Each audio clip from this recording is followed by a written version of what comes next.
Hey guys, welcome to our channel. Today we're diving into the world of Greek mythology and exploring 10 facts that Rick Riordan's Percy Jackson series got absolutely right. You know, when I wasn't busy stuffing blue food into my cabin's ice chest or trying to prevent a prophecy from coming true, I always appreciated how much research went into those books.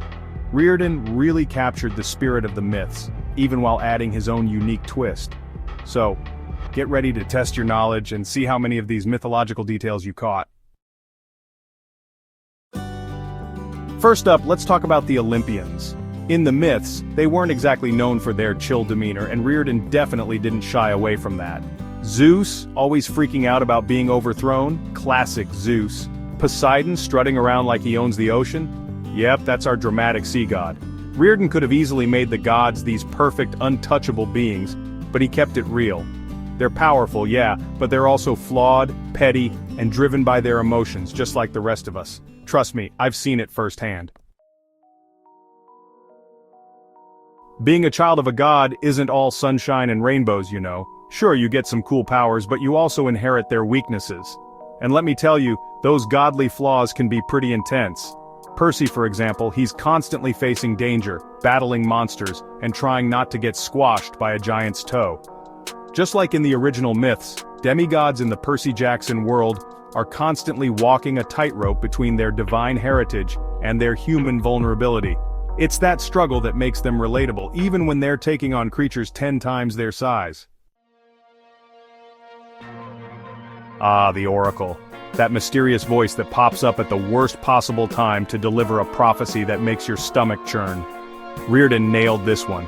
Just like the real-deal Oracle of Delphi, the one at Camp Half-Blood speaks in riddles and rhymes, leaving you to decipher the meaning and usually freak out about your impending doom. But hey, that's the fun of it, right?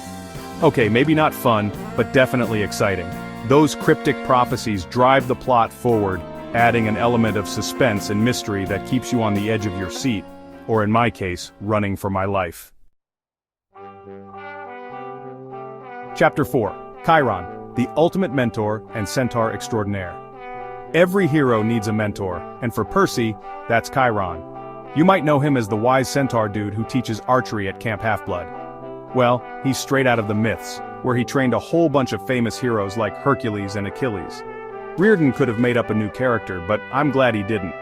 Chiron brings that sense of history and legacy to the story, reminding us that Percy is part of something much bigger than himself. Plus, who doesn't love a wise-cracking centaur with a bow and arrow? Chapter 5. The Underworld, not your average vacation destination. Let's be real, the Underworld isn't exactly known for its 5-star accommodations. Riordan definitely didn't sugarcoat this one. He depicts the Underworld with all its gloomy glory. The river Styx, the fields of Asphodel, Tartarus, that's where the really bad monsters go. And just like in the myths, the Underworld in Percy Jackson is a place of judgment, where souls are sorted and sent to their appropriate afterlife destinations. It's a reminder that even in a world of gods and monsters, there are consequences for your actions. Chapter 6. The Olympian Council drama. Picture this. A bunch of immortal, all-powerful beings crammed into a room trying to make decisions. What could go wrong? Well, pretty much everything. Riordan perfectly captures the chaotic energy of the Olympian Council meetings, where egos clash, tempers flare, and you can practically hear the eye rolls from Mount Olympus. These aren't your stuffy board meetings.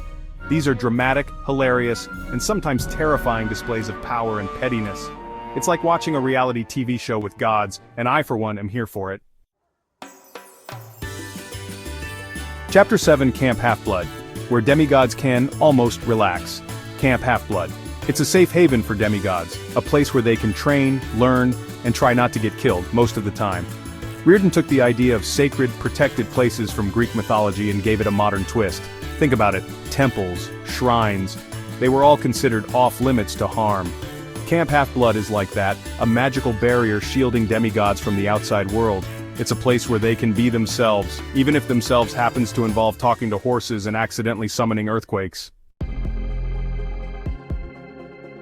Chapter 8. Monsters back for more and more and more.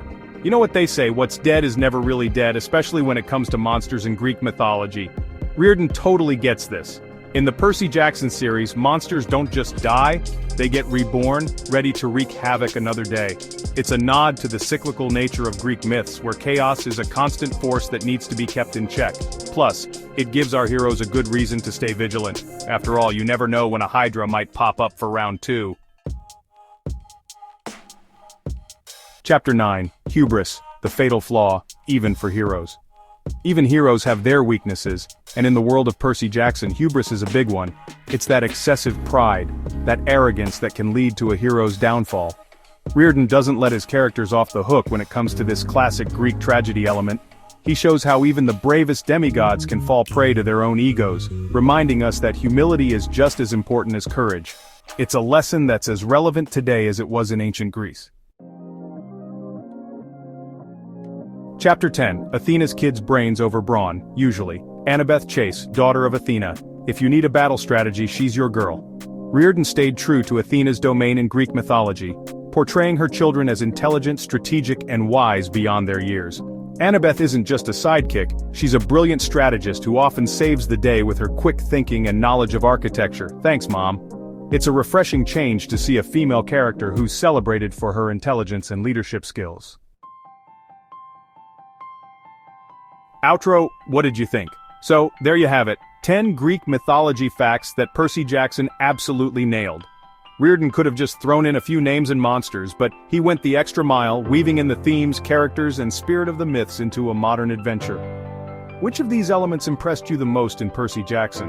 Or would you like more comparisons between the series and mythology? Let me know in the comments below. And hey, if you enjoyed this trip to Camp Half-Blood, don't forget to like and subscribe for more videos like this.